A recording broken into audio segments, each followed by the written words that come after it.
Hey everyone, I'm Kevin Gosztola. Welcome to the Dissenter Weekly update for April 1st, 2021. And before we get rolling on our whistleblower stories for the week, Brian has a few things for you. Hey there, Kevin. Hey everybody, thanks for joining us again. Just a reminder to subscribe wherever you're watching, follow us on social media. You can also chip in if you're watching on YouTube or at shadowproof.com/donate if you want to help us out. We are a 100% reader-funded publication, and that is how we keep the website up and running.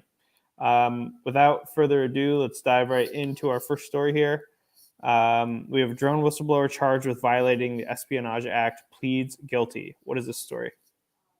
Yeah, so the first whistleblower to be convicted under the Espionage Act, that happened on March 31st. This is within 100 days of President Joe Biden's presidency, of his time in the White House. And this is Daniel Hale. He blew the whistle on the United States government's targeted assassination program, which includes drone warfare. He provided documents to Intercept co-founder Jeremy Scahill's. Some of the material was used in Jeremy Scahill's Dirty Wars project. Some of it was used for the drone papers reporting that was published by the Intercept.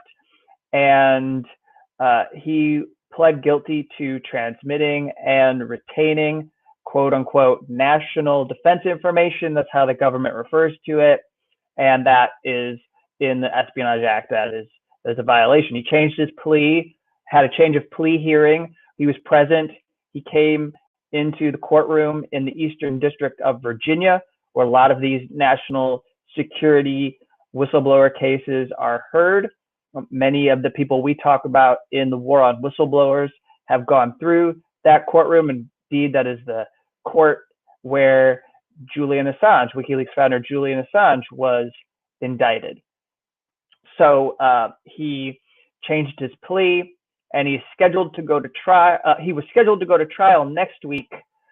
Now he has a sentencing hearing that is set for July 13th. This judge, Liam O'Grady, was not a judge that I have observed in handling these sorts of cases before.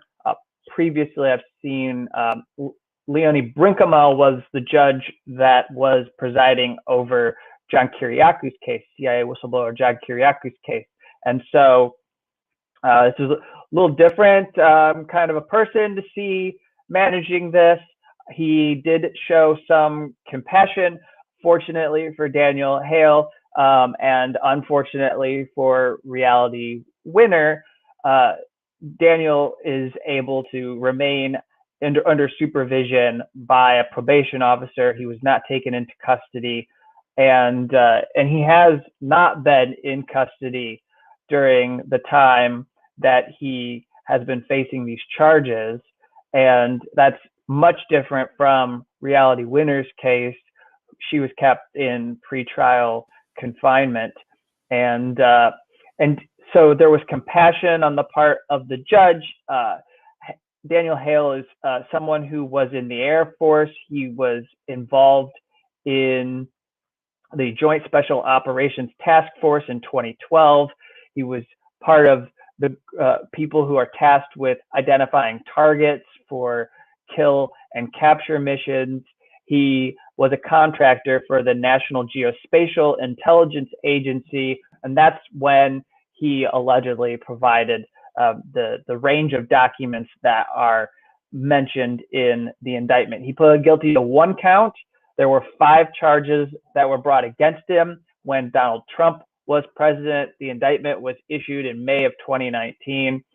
And what was kind of odd about this case is that he actually had his home raided by the FBI in August of 2014, but he did not face charges for 4.5 years about, and that's pretty unusual, it would seem. Why did the government not charge him immediately? So essentially, this cloud of investigation has hung over Daniel Hale for some time. He's been going through the pretrial process of this case, which can have its own kind of a traumatic effect on you psychologically. He had a conversation with O'Grady in the court, which I was able to hear. And I was able to listen to the audio of what was happening in court. And he told the judge that he's living with people who are very supportive. He does not have a job currently, but they are helping him, and he's giving back to them by cooking and doing chores. And he's generally been trying to be somebody who can help while he's going through this. He's been quarantining so that he doesn't become infected with the virus. And so he's doing what he can to muddle through. But there was definitely a concern by the judge that Daniel suffers from post-traumatic stress disorder, has some kind of mental ailment, and is struggling with some kind of depression. And so Liam O'Grady asked him about it and said, basically, if you want to harm yourself, I hope that you will tell your probation officer so that we can get you the help you need before something awful happens. I mean, on one hand, obviously anybody watching this clip is going to think, why not just drop these charges? If he's at risk of doing something harmful to himself, just drop this political case. And that would be the easiest way for Daniel Hale to get his to regain his mental stability, I would think. Obviously, that's not going to be something that a judge in a court that is pretty owned and influenced by the national security state, that's not something he was about to suggest. And in fact, the last thing I'll add here is there was a bizarre kind of development, but one that I think is ultimately going to be rather punitive and cruel in the way that this case ultimately unfolds, especially during sentencing, because the prosecutors told the judge they did not want to drop the remaining counts. He only pled guilty to one count. There are 4 remaining counts. He did not plead guilty to those counts. And typically, if you're going to plead guilty, it would be part of some kind of an agreement, and then those other charges would go away. But they told the judge, one, that they didn't want to cancel the trial altogether. They just wanted to revisit it at sentencing as to whether they would go to trial on those charges. And they basically told the judge that they wanted to see how they fared at sentencing. So what I come away with is, if they're not happy with the sentence that Daniel Hale received on July 13th, when he has this hearing, they might just decide to keep this going and subject him to a trial in addition to whatever he got. So hypothetically, he could get, let's say he gets a year and a half for the one charge. If they're not happy with that, then they'll say, okay, we'll go to trial, and then whatever he gets for those other 4 charges, and then you'll tack on that year and a half, or you probably serve it concurrently, but you would also have that year and a half sentence looming as well. And so this is something I think that anyone who pleads guilty, the reason why you plead guilty, as John Kiriakou told me for my report on Daniel Hale, the reason why you do this is so you can remove that uncertainty, because it causes you anxiety. And now the fact that you pled guilty to a charge and that didn't actually remove all the unknowns, that there's more to what you have to worry about beyond, okay, is this going to be a 2-year sentence or a 4-year sentence? How long am I going to be in jail? But now you have to worry about, are they going to try to take me to trial even though I pled guilty? That's kind of cruel on its own. So so that's that story, and I think we can go on to the next story, Brian. Thanks, Kevin. In Colorado, we have whistleblowers that are saying that air pollution managers falsified data to fast track permits. Why don't you walk us through this one?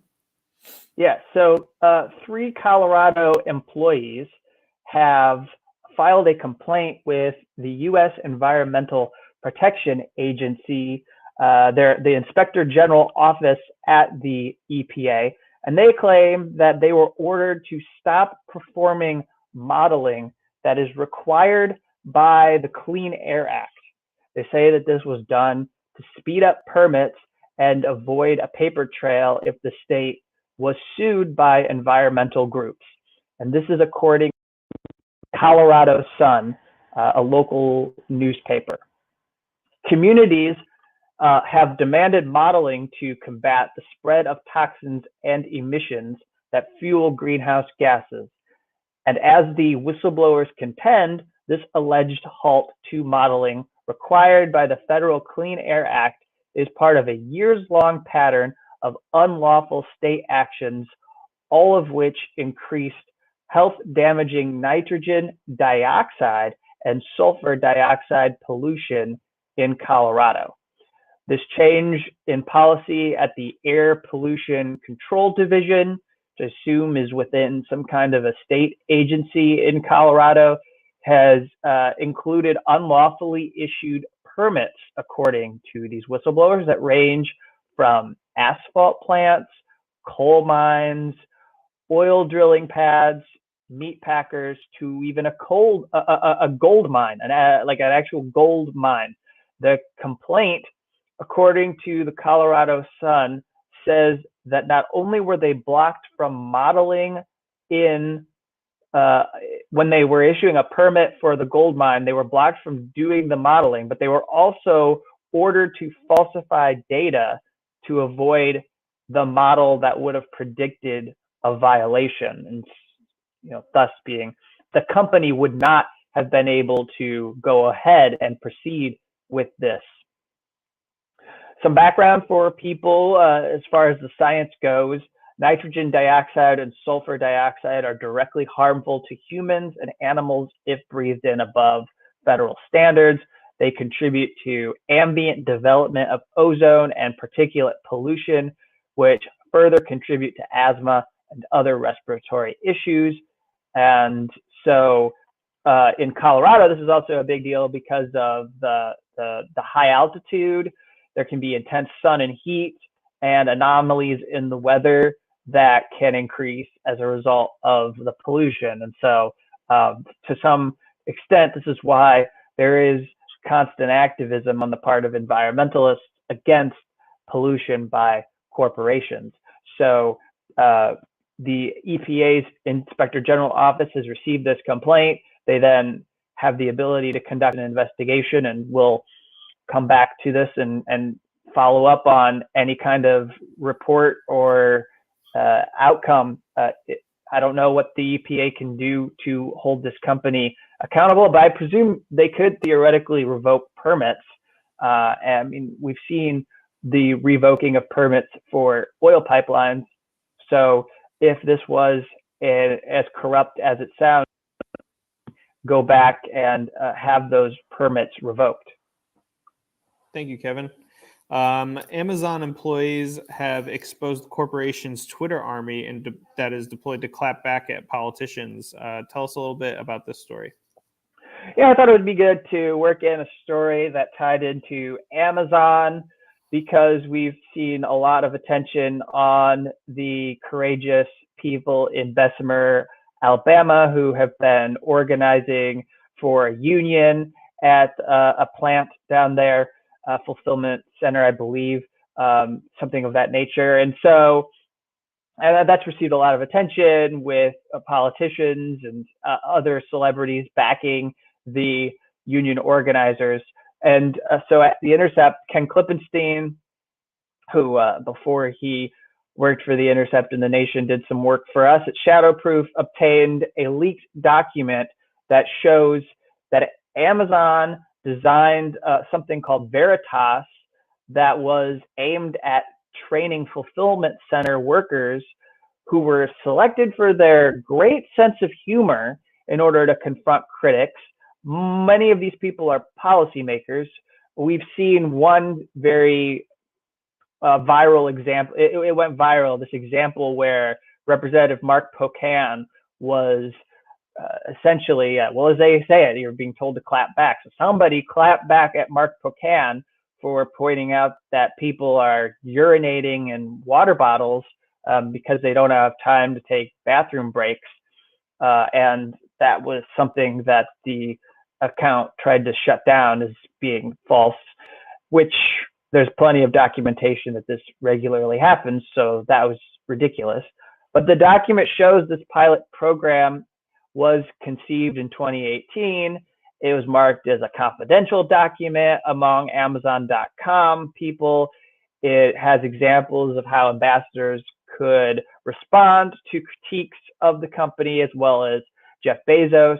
At that time, Jeff Bezos had not made the decision to part ways with Amazon. And they do actually single out Senator Bernie Sanders, who, through his work as a policymaker, was able to force a situation where there was an increase in the minimum wage. I think his pressure played a big role in getting it so that Amazon offers $15 an hour to their workers in many of the locations in which they have fulfillment centers or plants. So they also provided examples to this Twitter army. They showed how they could go about defending Jeff Bezos. And so this document that was obtained, it's 10 pages long. For example, it suggests that people who are ambassadors, they call them ambassadors in the Twitter army, they recommend that they tell their truth, to share their experiences about their time with Amazon, and then to preserve customer trust and respect and all of that. And they go on to outline some of the things like how you should structure your handle, the way you should set up your account so that you can perform this. There are mock-ups of profiles to show people within the army about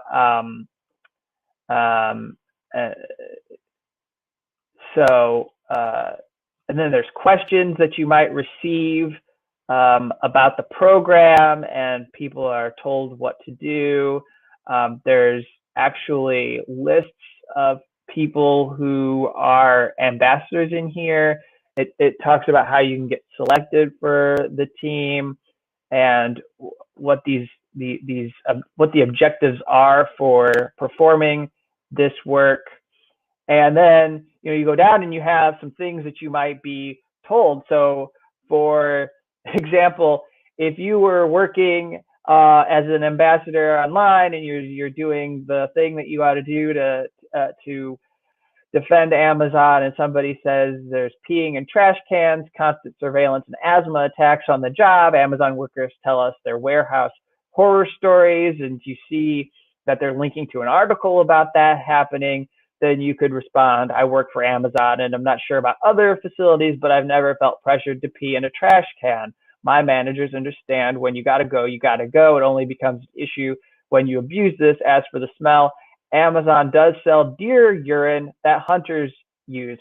So it's a joke. Like, some of this stuff is amazing that like they've got the responses here that are supposed to seem organic, but I don't know, somebody who is online and might be involved in any of these accounts, and it's not clear that like all of these would be completely obvious that they're not tied to Amazon, but just the fact that like they think they can joke about it as a way of defending Amazon. I don't really know. I think people can see through that. I don't know about you, Brian, but I feel like if somebody who works at Amazon starts joking about this stuff, it's pretty clear that like something is, to me, I would think something more. Thank you, Kevin. Definitely a bizarre story, and I encourage you all to check out Ken's article on it. It was very well done. Let's move on to our next story here. Groups demand Biden and Congress pass legislation to strengthen whistleblower protections. What's the update here?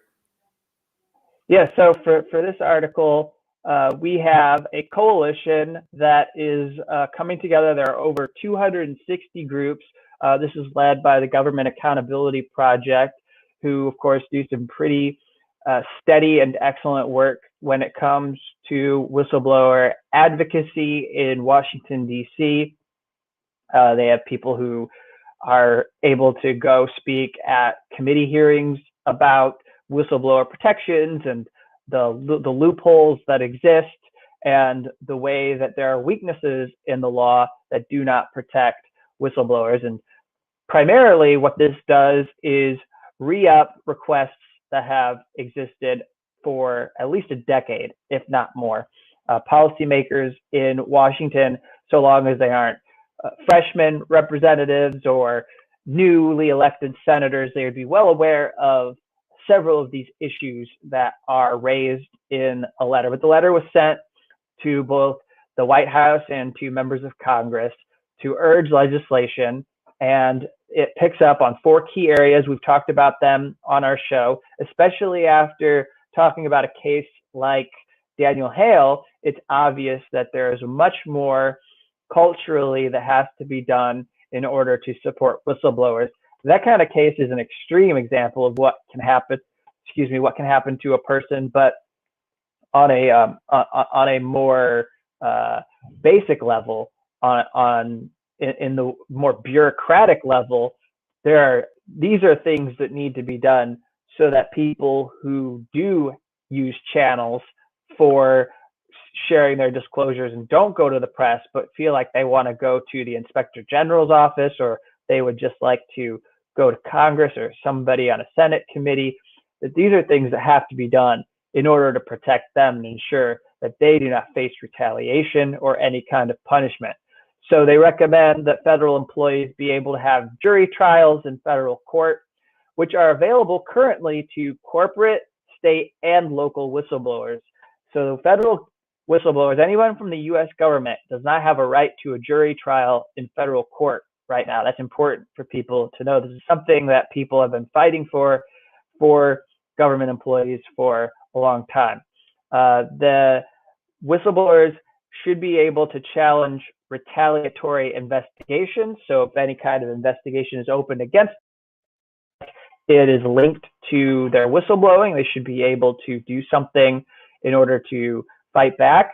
There should be temporary relief for whistleblowers when they have proven that they have faced retaliation. We need to think here about the time that it takes for these cases to be won.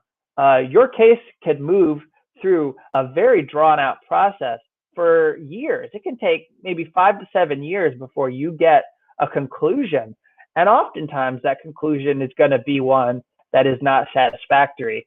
If you're able to get any kind of a reward, it's highly questionable. If you're able to be restored to your job, it's possible by that time you've moved on and you're not even trying to get back your position at, say, the Environmental Protection Agency or some other part of the government. So we need to have some kind of change there so people can get relief early without having to wait for everything within their case to be proven. And then there should be whistleblower rights beyond protection from workplace retaliation. So, for example, the European Union offers whistleblowers a legal defense against civil or criminal liability. And I guess that's what we're talking about when we raise the issue of the Espionage Act and how it does not have a whistleblower defense. And someone like Daniel Hale, who is going to go to a courtroom and plead guilty because his lawyer has advised him that if he has a trial, he's likely to lose, and he could face even more time because he had the government hold a trial. So, you accept a lower sentence. And he doesn't have a way to tell people why he was motivated to expose these documents. It's not allowed by the process that the judge oversees. So there's no legal defense against that criminal liability. So anytime anybody is charged with a crime or is faced with some kind of a civil lawsuit, they need to be able to raise a whistleblower defense in the courtroom. And that needs to be something that the Justice Department doesn't try to shut down. But currently, every time you have cases like this, it is routine for a Justice Department prosecutor to ask the judge to ban or prohibit talk about whistleblowing and these other terms that they think are buzzwords, which would resonate with a jury and likely lead to a sympathetic verdict or one that was more lenient in its sentence. So these are all good requests, good demands to put to the Congress and Biden. And they're not extraordinary. All of these are simple asks that I think we should expect from Congress and the Biden administration, that they should support these requests. But, obviously, I understand you don't have to tell me that these are people who were part of the war on whistleblowers under Barack Obama. These are people who find that they need to represent the best interests of national security agencies or the military industrial complex or corporate donors, and they are not going to expand whistleblower rights if it's going to threaten those interests. But be that as it may, you still have to demand, and this is what the 260 plus groups have asked for, and I'm glad that they are making these demands. Thanks, Kev. Why don't we round things out here with an update on Julian Assange and his case? What's happening there? Right. So as far as Julian Assange's case goes, I do not know when the appeal is going to be scheduled. I have no idea how long we're going to have to wait here, but we're coming up on the 2-year anniversary of Julian Assange being expelled from the Ecuador embassy and arrested.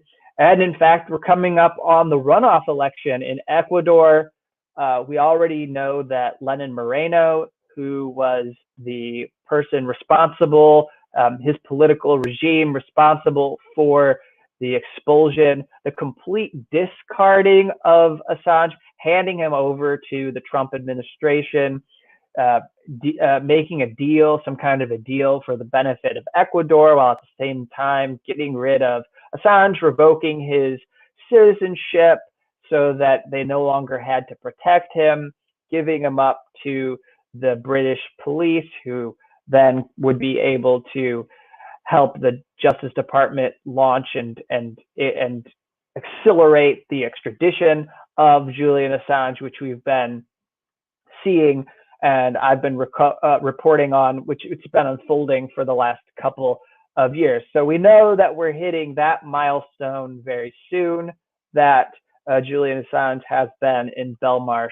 prison for 2 years, survived a pandemic. You have more to say when that date comes or is passed, and we'll talk about that on the Dissenter Weekly show as it occurs around that time. But we've seen things like a big giant painting that was put up in Berlin to support him. So there's some art that is being done. We still see actions that are taking place, and we also have a campaign going right now to pressure the Biden Justice Department to drop the charges against Julian Assange. And it's very important to say that so far we still do not have a statement from Attorney General Merrick Garland on what his view is of these Espionage Act prosecutions. We don't know what he feels about the legitimacy of going on with this Assange case. There's really nobody in the Justice Department that has stepped out to speak of what they think, since they inherited this case from the Trump administration. There were people who were transition officials who continued with the filing of the appeal paperwork, which is what the Trump administration wanted. But that's where people come in. There have been hundreds, if not thousands, of calls made to the Justice Department already, made to members of Congress, senators. And so Brian has very graciously queued up a clip for me so that we can play this. This is just one of the parts of the 5-hour telethon that was held back on, it was like a week or two ago when we first did this. You can see John Kiriakou is in the small box up on the top right, just above me. So there's gonna be double me for this part of the Dissenter Weekly, but I'm not talking in this clip. This clip that we're gonna see for a couple minutes is John basically telling people why it's important to call the Justice Department and also members of Congress to put this issue on their radar. So let's hear from John.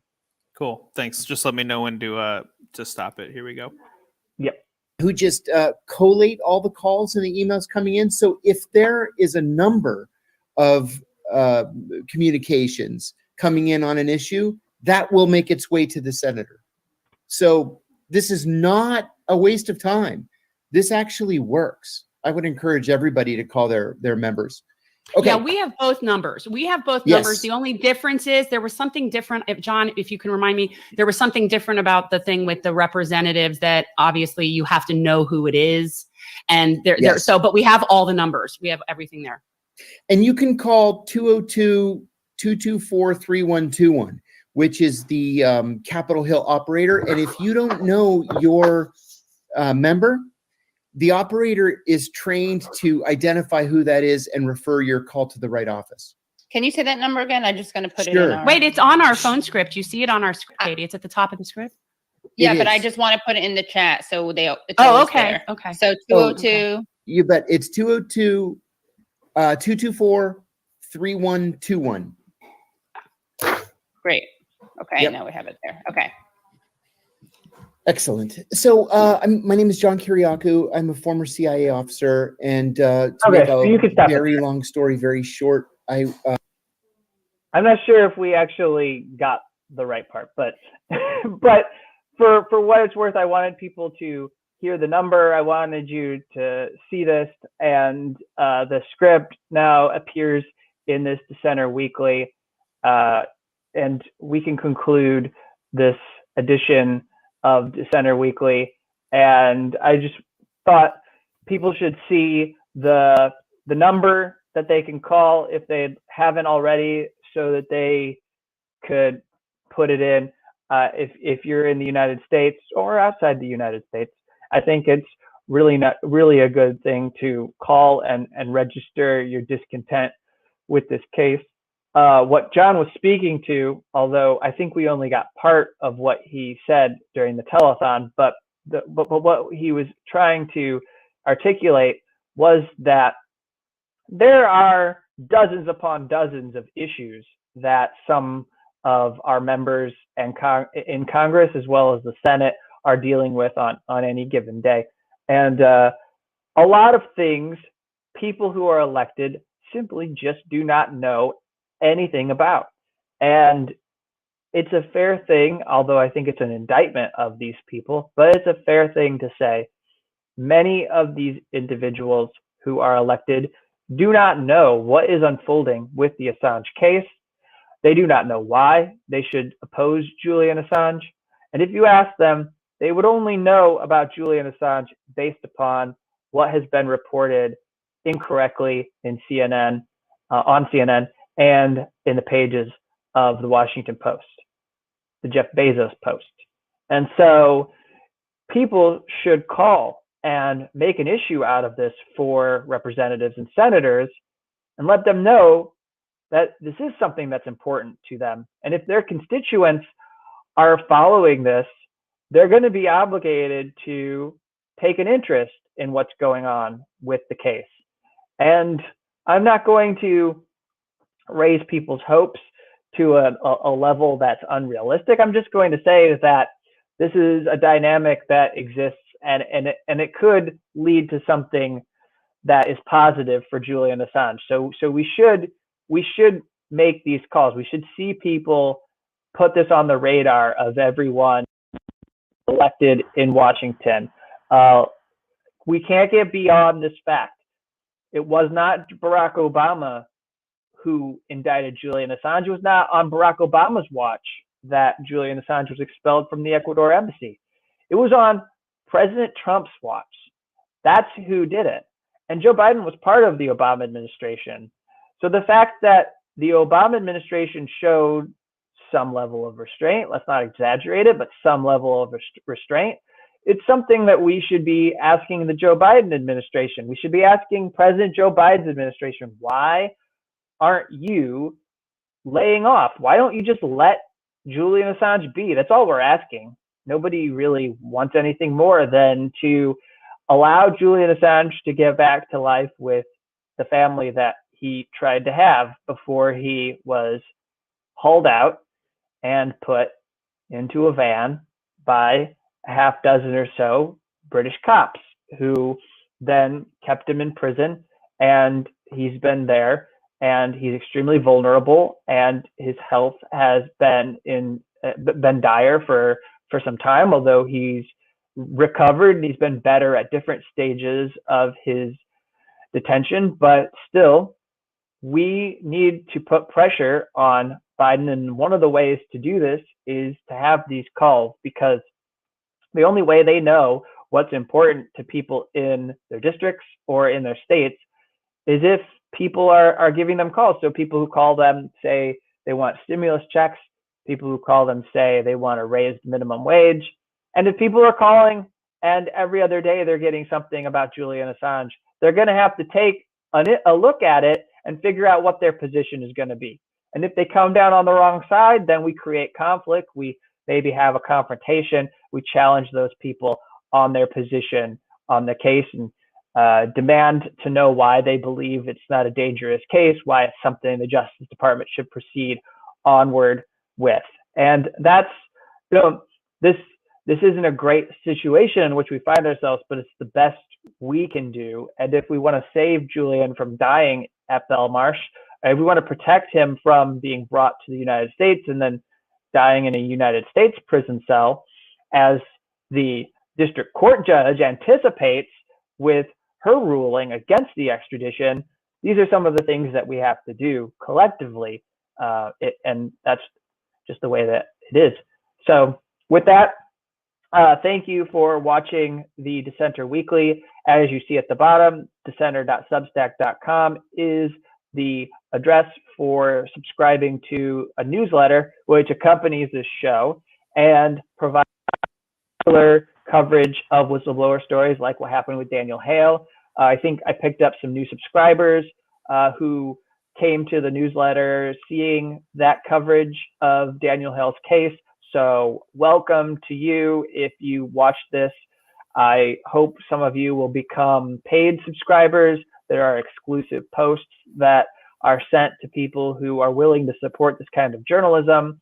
We have plans for expanding the Dissenter newsletter, but we can't do it unless we have people who are paid subscribers so that we can sustain it and pay people for contributing work to the newsletter. And last year we did a guest piece from Jeffrey Sterling where he compared his case to what Assange has gone through. And so these are the types of stories we would like to have more be able to publish. And I know that we were talking, Brian, eventually we're going to be doing a larger fundraising drive for Shadowproof. We managed to weather the pandemic. There's still Shadowproof, and we've been able to support freelancers over the last year in 2020 and going forward in 2021, being 3 months into the year. We want to be able to stay strong for the rest of the year and publish work from people who are contributing freelance pieces. So I don't know if you have anything to add to that, but essentially we'll be pushing for some donations to support Shadowproof. The wider thing beyond the Dissenter Weekly, we'll be asking people to contribute so that we can keep up the publication of stories like one of the ones we have on the docket coming soon about the border industrial complex. Yep, that's right. And, all of that work, like Kevin said, we've been able to publish thanks to people like you. We have some stories coming up on border policing, like Kevin mentioned. We're also working on a bunch of these Marvel Cook Fellowship stories that I expect will be out later in the spring and early in the summer.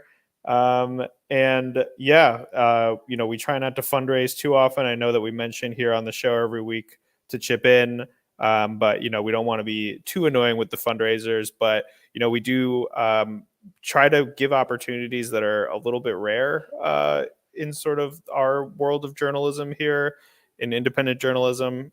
We pay people on time, and we pay them far more competitive rates than a lot of other publications 3, 4, 5 times our size. And we're able to do that thanks to folks like you who support us. So, not only are you getting great journalism out of it, but you're also supporting journalists in an industry that sometimes feels like it's crumbling all around us. So, yeah, that's it for me, Kevin. I don't know if you have anything to add. But otherwise, thank you, Kevin, for your work this week and every week. Thanks for the folks out there who've been commenting during the stream and who joined us today. And we will see you in a week. Take care.